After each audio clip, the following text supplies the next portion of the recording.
Grazie professor Giuseppe Novelli, genetista dell'Università di Tor Vergata. E le regioni, parliamo di regioni, le regioni ci sono tutte, i comuni scelti sono 2000, le persone chiamate sono 150.000, questo è il dato più noto. Parte oggi la campagna nazionale del Ministero della Salute, Istat, medici di base e delle stesse regioni per vedere quanti in Italia hanno incontrato il virus della Covid, magari anche senza disturbi, e non è questo però il solo obiettivo. Maurizio Menicucci.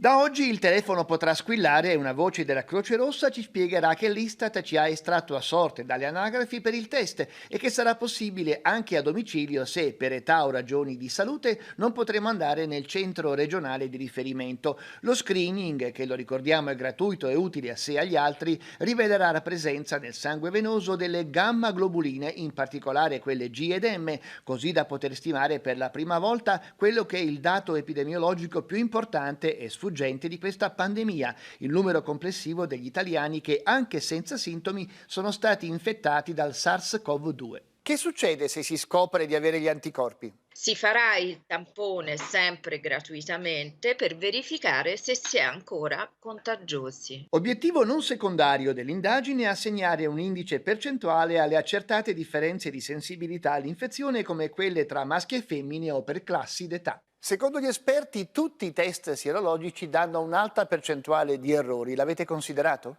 Certo, assolutamente. I massimi esperti hanno stabilito 6 criteri di qualità per individuare questo test. Ovviamente è sempre un test non perfetto, ma nell'ambito della non perfezione risponde a criteri elevati di qualità.